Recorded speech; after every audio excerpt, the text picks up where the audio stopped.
গত 2 দিন বিরতির পরে আজকে আবারও হাজির হলাম আমাদের ধারাবাহিক আলোচনা নিয়ে। যা গত কয়েক পর্বে আমরা আলোচনা করছিলাম সেটা হল সূরা বাকারারা অনুবাদ। আমরা 1 নং আয়াত থেকে আমরা 160 নং আয়াত পর্যন্ত অনুবাদ শুনেছি। তার ধারাবাহিকতায় আজকে আমরা 161 নং আয়াত থেকে 170 নং আয়াত পর্যন্ত অনুবাদ শুনব। তো চলুন শুনে আসি। 161 নিশ্চয় যারা কুফরি করে এবং কাফির অবস্থায় মৃত্যুবরণ করে সে সমস্ত লোকের প্রতি আল্লাহর, ফেরেশতাগণের এবং সমগ্র মানুষের লানত। 162 এরা চিরকাল এ লান্তের মাঝেই থাকবে। তাদের উপর থেকে আয়াব কখনও হালকা করা হবে না, বরং এরা বিরাম ও পাবে না। 163 আর তোমাদের উপাস্য একইমাত্র উপাস, তিনি ছাড়া মহা করুণাময় দয়ালু কেউ নেই। 164 নিশ্চয়ই আসমান ও জমিনের সৃষ্টিতে, রাত ও দিনের বিবর্তনে এবং নদীতে নৌকাসমূহের চলাচলে মানুষের জন্য কল্যাণ রয়েছে।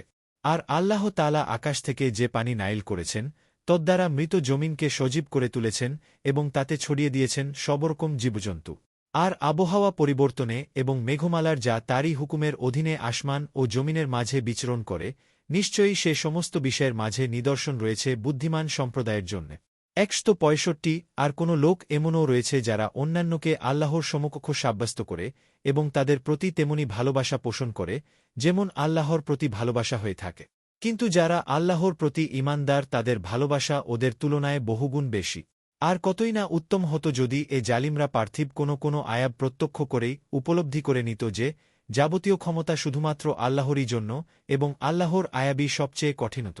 166 অনুসৃতরা যখন অনুসরণকারীদের প্রতি অসন্তুষ্ট হয়ে যাবে এবং যখন আয়াব প্রত্যক্ষ করবে আর বিচ্ছিন্ন হয়ে যাবে তাদের পারস্পরিক সমস্ত সম্পর্ক।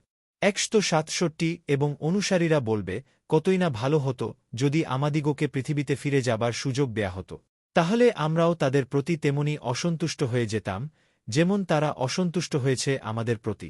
এভাবেই আল্লাহ তাআলা তাদেরকে দেখাবেন তাদের কৃতকর্ম তাদেরকে অনুতপ্ত করার জন্যে, অথচ তারা কসমিনকালেও আগুন থেকে বের হতে পারবে না। 168 হে মানব মণ্ডলী, পৃথিবীর হালাল ও পবিত্র বস্তুসামগ্রী ভক্ষণ কর, আর শয়তানের পদাঙ্ক অনুসরণ করো না, সে নিঃসন্দেহে তোমাদের প্রকাশ্য শত্রু। 169 সে তো এ নির্দেশই তোমাদিগকে দেবে যে তোমরা অন্যায় ও অশ্লীল কাজ করতে থাকো এবং আল্লাহর প্রতি এমন সব বিষয়ে মিথ্যারোপ করো যা তোমরা জানো না। 170 আর যখন তাদেরকে কেউ বলে যে সে হুকুমেরই আনুগত্য করো যা আল্লাহ তাআলা নাইল করেছেন, তখন তারা বলে, কখনো না, আমরা তো সে বিষয়েরই অনুসরণ করব যাতে আমরা আমাদের বাপদাদাদেরকে দেখেছি, যদি ও তাদের বাপ দাদারা কিছুই জানত না সরল পথ। এরকম আরও অনুবাদ পেতে চ্যানেলটি সাবস্ক্রাইব করে পাশে থাকা বেল বাটনটি চেপে দিই এবং ফেসবুক পেজটি ফলো দিয়ে পাশে থাকুন। ধন্যবাদ।